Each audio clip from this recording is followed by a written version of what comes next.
नमस्कार, जय हिंद, जय भारत दोस्तों। स्वागत है आप सबका एक बार फिर से आपके अपने चैनल स्काई स्पीक्स पर।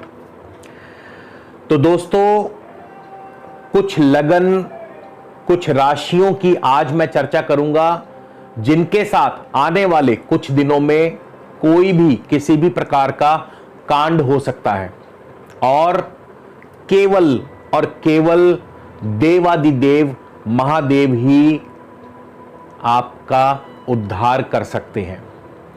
जी हां, बिल्कुल सही सुना आपने दोस्तों। और आज इस पर पूरी विस्तार से चर्चा करूंगा, पूरे तर्क के साथ, पूरे लॉजिक के साथ आपको बताऊंगा कि ऐसा क्यों कहा मैंने, क्या वजह है इसके पीछे।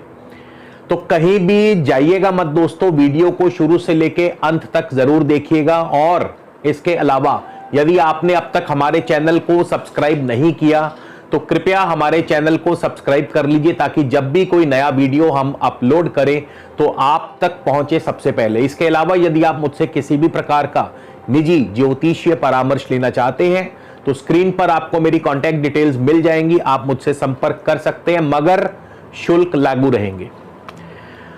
तो दोस्तों, आज हम बात करने वाले हैं चंद्र ग्रहण की। 8 नवंबर 2022 के दिन, जिस दिन देव दिवाली है, यानी ये दिन 8 नवंबर 2022 के दिन देव दीपावली है और ठीक इसी दिन चंद्र ग्रहण लगने वाला है।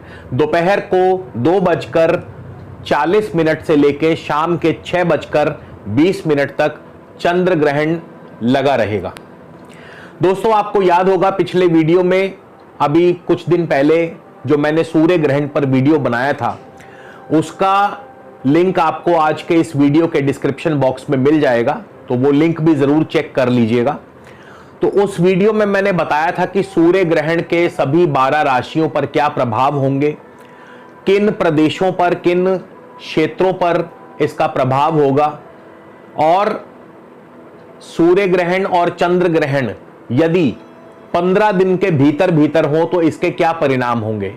तो मैं आपको उसका छोटा सा जो है संक्षेप में बता देना चाहूंगा कि जब भी सूर्य ग्रहण और चंद्र ग्रहण 15 दिनों के भीतर भीतर हो तो सभी मेदिनीय ज्योतिष शास्त्रों में इसका अनुमान दिया गया है कि ऐसे में जबरदस्त युद्ध छिड़ने की संभावना, गृह युद्ध, आंतरिक युद्ध जिसे हम सिविल वॉर कहते हैं, या फिर प्राकृतिक आपदाएं जैसे कि बाढ़, भूकंप, अग्निकांड, इस प्रकार की प्राकृतिक आपदाएं होने के विशेष योग बनते हैं।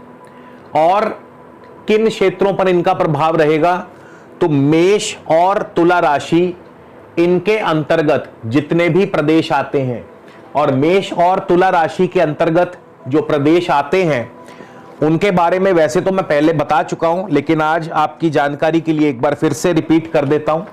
तो मेष और तुला राशि के अंतर्गत, मेष राशि के अंतर्गत आते हैं England, France, Switzerland, Germany, Denmark, Syria, Poland, Japan, Palestine, Lebanon. और तुला राशि के अंतर्गत आते हैं Austria, Indo China, Tibet, north China, Argentina, Burma, Alaska and Portugal. तो ये जो प्रदेश हैं, ये जो कंट्रीज हैं, ये मेष और तुला राशि के प्रभाव में आती हैं। और क्योंकि सूर्य ग्रहण तुला राशि में लगा था, चंद्र ग्रहण मेष राशि में लगने वाला है, यानी 8 नवंबर को जो चंद्र ग्रहण है वो मेष राशि में लगेगा। अब मेष राशि जो है ये अग्नि राशि है और तुला राशि वायु तत्व राशि है। तो अग्नि और वायु से जाहिर सी बात है, वायु हमेशा अग्नि को बढ़ावा ही देती है। तो चंद्र ग्रहण और सूर्य ग्रहण एक तो 15 दिन के भीतर भीतर लगने वाले हैं, और इन प्रदेशों पर, यानी मेष और तुला राशि का प्रभाव है जिन प्रदेशों पर, जिन कंट्रीज पर, उन पर इनका ग्रहण का प्रभाव सबसे अधिक रहेगा। इसके अलावा दोस्तों, आज मैं आपको बताऊंगा कि इस ग्रहण का किन किन जातकों पर ज्यादा असर होता है। इसके लिए 3 मुख्य नियम हैं, आप वो नियम ध्यान से समझ लीजिए, क्योंकि सभी जातकों पर ग्रहण का प्रभाव नहीं होगा। तो केवल जो 3 मुख्य नियम है, अगर आप उनको ठीक ढंग से समझ लेंगे तो आपको पता चल जाएगा कि किन लगन या राशियों पर इस ग्रहण का, चंद्र ग्रहण का अशुभ फल मिलने वाला है। सबसे पहला जो नियम है वो है आपकी अपनी कुंडली में, आप अपनी कुंडली पर एक बार दृष्टि डालिएगा।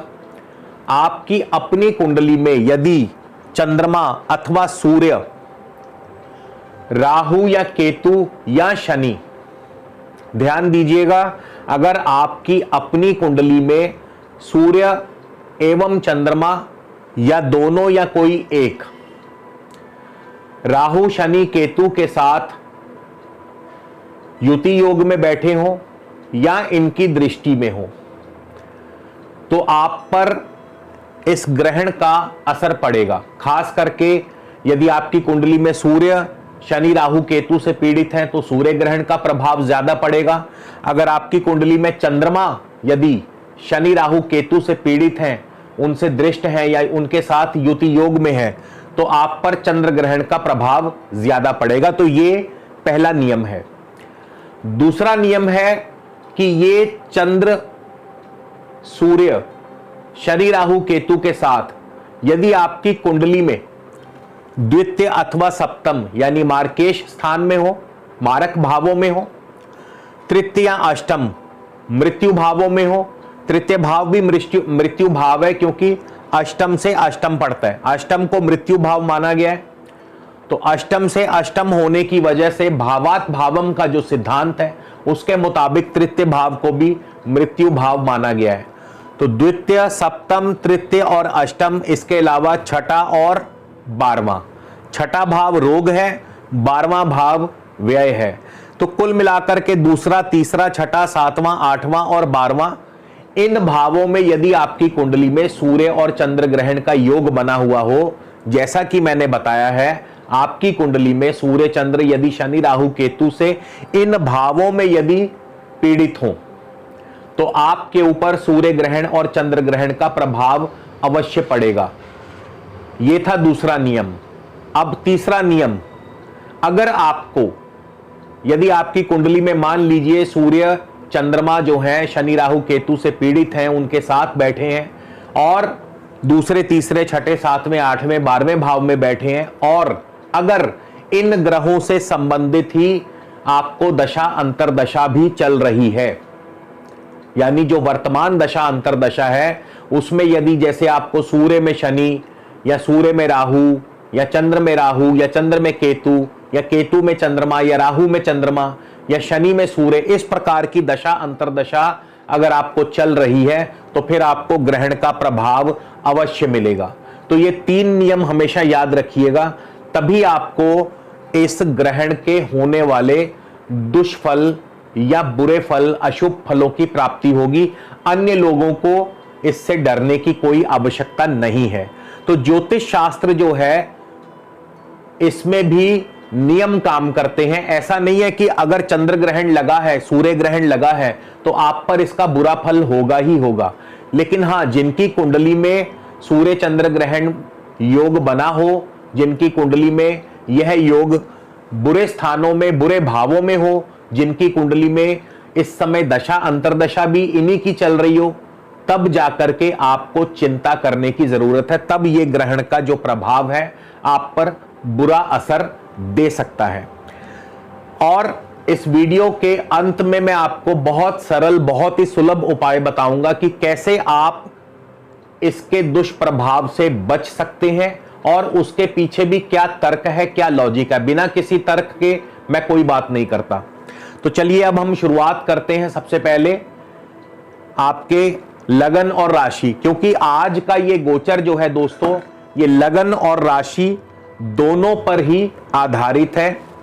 इसमें आप अपनी लगन और अपनी राशि दोनों से ही इसका प्रभाव देख सकते हैं। तो अगर आपका मेष राशि या मेष लगन है तो मेष राशि और मेष लगन, अब देखिए चंद्र ग्रहण आपके प्रथम भाव में ही बन रहा है और सूर्य ग्रहण आपके सप्तम भाव में बन रहा है। तो प्रथम भाव है आपके मान सम्मान का, आपकी सेहत का, आपके स्वास्थ्य का। तो अपने सेहत और स्वास्थ्य का ध्यान रखें, मान सम्मान पद प्रतिष्ठा पर आंच आ सकती है। और क्योंकि सप्तम भाव में सूर्य ग्रहण अभी ताजा ताजा बन के चुका है, तो सप्तम भाव जो है ये मारक स्थान है, तो थोड़ा सा अपने सेहत स्वास्थ्य का चोट आदि से बच करके रहें, और दाम्पत्य जीवन के लिए भी ये बढ़िया नहीं है। और एक चीज मैं आपको कहना चाहूंगा कि जितने भी ज्योतिष ग्रंथ हैं, खास करके जो मेदिनीय ज्योतिष से संबंधित ग्रंथ हैं, उनमें यह भी बताया गया है कि जब भी सूर्य ग्रहण और चंद्र ग्रहण लगते हैं तो इनका प्रभाव जो है अगले 6 महीनों तक बना रहता है। तार्किक तौर पर मैं इससे सहमत नहीं हूं, क्योंकि साल में कम से कम 2 ग्रहण अवश्य आते हैं, 2 बार सूर्य ग्रहण और चंद्र ग्रहण अवश्य आएंगे। अगर इस प्रकार से देखा जाए तो फिर तो कभी भी सूर्य और चंद्र ग्रहण का प्रभाव आजीवन खत्म ही नहीं होगा, क्योंकि एक ग्रहण आपके शुरुआत में लग गया, 6 महीने उसका प्रभाव रहा, फिर दूसरा ग्रहण साल के अंत में लग गया, अगले 6 महीने उसका प्रभाव रहा। तो ऐसे तो फिर कभी ग्रहण का प्रभाव खत्म ही नहीं होगा, क्योंकि साल में सूर्य ग्रहण और चंद्र ग्रहण 2 बार अवश्य लगता है। तो इसलिए भी ये बात मुझे तार्किक तौर पर हजम नहीं होती। हां, जो मेरा अपना अनुभव है, जो पर्सनल मेरा अनुभव है, उसमें मैंने देखा है कि सूर्य और चंद्र ग्रहण जब भी लगता है तो अगले मिनिमम 40 और मैक्सिमम 45, तो 40 से 45 दिनों के अंदर अंदर इसका प्रभाव देखने में आ जाता है, खास करके पर्सनल इंडिविजुअल हॉरोस्कोप्स पर। यानी जो आप इंडिपेंडेंट जो जातक है उसके ऊपर अगले 40 से 45 दिनों के अंदर अंदर चाहे चंद्र ग्रहण हो चाहे सूर्य ग्रहण हो, उसका प्रभाव आ जाता है। तो मेष राशि मेष लगन वालों के लिए मैंने बताया, सेहत और स्वास्थ्य का ध्यान रखें, चोट दुर्घटना आदि से बच करके रहें, दाम्पत्य जीवन में कड़वाहट और साथ ही साथ आपके मान सम्मान को ठेस लग सकती है। इसी तरह वृषभ लगन वृषभ राशि वालों के लिए भी, अब देखिए वृषभ लगन और वृषभ राशि, अब ये लगन से जो चंद्र ग्रहण है वो आपके 12वें स्थान में बनेगा, राशि से भी और लगन से भी, और सूर्य ग्रहण आपके 6ठे भाव में, यानी 6ठा और 12वां दोनों ही खराब है। तो ऐसे में वृषभ राशि या वृषभ लगन वालों को खास ध्यान रखना है अपनी सेहत का, क्योंकि 6ठा भाव रोग का है, ऋण का है, शत्रु का है। शत्रु आपको नुकसान पहुंचा सकते हैं, रोग से आपको दिक्कत परेशानी हो सकती है, और व्यय भाव में जो चंद्र ग्रहण का योग बन रहा है ये आपके स्वास्थ्य और धन दोनों की हानि करता है। इसके बाद मिथुन राशि मिथुन लगन की बात करें तो मिथुन राशि मिथुन लगन से इस ग्रहण का आपके ऊपर प्रभाव इतना नहीं रहेगा। हालांकि मिथुन राशि से 11वें भाव में चंद्र ग्रहण है और 5म भाव में सूर्य ग्रहण है, तो इसका सीधे सीधे प्रभाव जो है आपकी संतान पर हो सकता है, और या आपके शेयर मार्केट या आपकी आमदनी के स्रोत पर इसका प्रभाव हो सकता है, यानी इनकम्स के ऊपर इसका प्रभाव हो सकता है, लेकिन आपके ऊपर किसी प्रकार का कोई कष्ट नहीं होगा। इसी तरह कर्क राशि कर्क लगन की बात करें तो कर्क लगन कर्क राशि दोनों से ही चंद्र ग्रहण आपके 10म भाव में होगा और सूर्य ग्रहण आपके 4थे भाव में होगा, तो जमीन जायदाद संबंधी कार्यों में आपको दिक्कत परेशानी आ सकती है। इसके अलावा आपके नौकरी कारोबार प्रोफेशन में आपको दिक्कत आ सकती है, आपके भी मान सम्मान को ठेस लग सकती है। सिंह लगन सिंह राशि की बात करें तो सिंह लगन सिंह राशि से आपके 9वें भाव में चंद्र ग्रहण लगेगा और आपके 3य भाव में सूर्य ग्रहण लगेगा, तो ऐसे में यात्रा आदि में कष्ट हो सकता है, या फिर पिता पक्ष की तरफ से कोई ना कोई चिंता परेशानी हो सकती है। यात्रा में चोट लगने का भय, चोट लगने की आशंका भी बन सकती है, तो आपको थोड़ा सा ध्यान रखना होगा। कन्या राशि कन्या लगन वालों के लिए भी ये ग्रहण शुभ नहीं है, तो कन्या राशि कन्या लगन से चंद्र ग्रहण जो है 8म भाव में लग रहा है और सूर्य ग्रहण जो है आपके 2य भाव में लग रहा है, तो ये दोनों ही स्थान 2य और 8म खराब माने गए हैं। तो आपको कन्या लगन कन्या राशि वालों को खास ध्यान रखना होगा। आपके लिए ये ग्रहण बिल्कुल भी शुभ नहीं है, बहुत अशुभ है, तो आप अपने सेहत और स्वास्थ्य का ध्यान रखें, वाहन आदि संभल के चलाएं और वाद विवाद से दूर रहिएगा। इसी तरह तुला लगन तुला राशि वालों के लिए भी ये ग्रहण कुछ खास अच्छा नहीं है, क्योंकि सूर्य ग्रहण आपके तुला राशि तुला लगन में ही बनने वाले हैं और चंद्र ग्रहण आपके तुला राशि तुला लगन से सप्तम भाव में है। तो मान सम्मान भी आपका खराब हो सकता है, नाम और यश खराब हो सकता है, इसके अलावा दाम्पत्य जीवन में कड़वाहट, और क्योंकि सप्तम भाव में चंद्र ग्रहण मारक स्थान में है तो चोट आदि लगने की संभावना से इनकार नहीं किया जा सकता। इसी तरह वृश्चिक लगन और वृश्चिक राशि वालों के लिए भी ग्रहण जो है छठे और 12वें स्थान में बन रहा है। वृश्चिक लगन वृश्चिक राशि से चंद्र ग्रहण छठे भाव में और सूर्य ग्रहण आपके 12वें स्थान में है। तो यहां भी रोग ऋण और शत्रु परेशान करेंगे और अनावश्यक खर्च परेशान करेंगे। आपको भी चोट दुर्घटना आदि से बच करके रहना होगा। इसके बाद धनु राशि धनु लगन वालों के लिए चंद्र ग्रहण आपके पंचम भाव में है और सूर्य ग्रहण आपके लाभ स्थान में है। तो संतान पक्ष की तरफ से चिंता परेशानी और आमदनी के मार्ग में बाधा पैदा होगी। मकर राशि मकर लगन की बात करें तो आपके भी चंद्र ग्रहण चौथे भाव में और सूर्य ग्रहण आपके दशम भाव में है। तो जमीन जायदाद संबंधी कार्यों में दिक्कत और परेशानी आ सकती है। नौकरी कारोबार में भी आपको दिक्कत परेशानी आ सकती है। तो इन दो क्षेत्रों में आपको ध्यान रखना होगा। कुंभ राशि कुंभ लगन वालों के लिए चंद्र ग्रहण जो है आपके तृतीय भाव में होगा और सूर्य ग्रहण आपके नवम भाव में होगा। यात्रा आदि में कष्ट परेशानी या पिता पक्ष की तरफ से चिंता परेशानी, भाग्य आपका साथ नहीं दे पाएगा। इसी तरह मीन लगन मीन राशि वालों के लिए भी ग्रहण जो है शुभ नहीं है। चंद्र ग्रहण आपके द्वितीय भाव में होगा और सूर्य ग्रहण आपके अष्टम स्थान में होगा। तो द्वितीय भाव मारक है, अष्टम स्थान मृत्यु स्थान है। तो ऐसे में चोट दुर्घटना इन चीजों से आपको बच करके रहना होगा। स्वास्थ्य का ध्यान रखना होगा। वाद विवाद से आपको दूर रहना होगा। तो ये तो था सभी 12 लगन और राशियों पर ग्रहण का प्रभाव और बिल्कुल संक्षिप्त सा परिचय दिया है मैंने। अब मैं आपको बताऊंगा इस ग्रहण से बचने का सबसे उत्तम और सबसे कारगर उपाय। दोस्तों, चंद्र ग्रहण की बात कर रहे हैं। चंद्र ग्रहण से आपको अगर बचना है, चंद्र ग्रहण के दुष्प्रभाव से आपको अगर बचना है, तो आप देखिए चंद्र ग्रहण कहां लग रहा है, मेष राशि में। मेष राशि में चंद्र ग्रहण है और तुला राशि में सूर्य ग्रहण है। तो मेष राशि के स्वामी है मंगल, तुला राशि के स्वामी है शुक्र। मंगल के अधिपति देव हैं हनुमान जी और शुक्र के अधिपति देव हैं मां लक्ष्मी। तो आप हनुमान जी और मां लक्ष्मी का जाप कर सकते हैं, पाठ कर सकते हैं।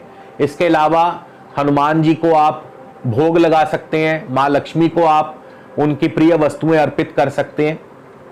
तो आपके सूर्य ग्रहण और चंद्र ग्रहण का प्रभाव काफी हद तक कम होगा। इसके अलावा चंद्रमा और राहु ये दोनों इकट्ठे हैं। चंद्रमा के साथ राहु जब भी हो तो हमेशा चंद्रमा के अधिपति देव है भगवान भोलेनाथ। भगवान शंकर की आराधना की जाती है चंद्रमा को प्रसन्न करने के लिए। तो भगवान शंकर को प्रसन्न करने के लिए उनके प्रतीक चिन्ह यानी शिवलिंग पर कच्चा दूध या कच्ची लस्सी चढ़ाएं, गाय का कच्चा दूध, और उसमें थोड़े से जौ डाल दीजिए। जौ जो है राहु की कारक वस्तु है, दूध जो है चंद्रमा की कारक वस्तु है और चंद्रमा के अधिपति देव हैं भगवान महादेव। तो उनके प्रतीक चिन्ह शिवलिंग पर जब आप कच्ची लस्सी में जौ डाल करके या कच्चे दूध में जौ डाल करके उन्हें अर्पित करते हैं तो राहु तुरंत शांत हो जाते हैं। और इससे कितना भी बड़े से बड़ा राहु का दोष हो या कितना भी गंभीर से गंभीर चंद्र ग्रहण का योग हो, कभी भी आपको दुष्प्रभाव नहीं मिलते हैं। इसी तरह सूर्य ग्रहण, सूर्य और केतु ये दोनों इकट्ठे हैं। इसके लिए सबसे बेहतरीन उपाय क्या है, आप गुड़ वाले तिल के लड्डू, नोट कर लीजिए, जब भी सूर्य केतु इकट्ठे हो तो गुड़ वाले तिल के लड्डू आप किसी भी मंदिर में या भगवान के आगे अर्पित करें। और अगर ऐसा संभव नहीं तो आप नदी में जल प्रवाह कर सकते हैं।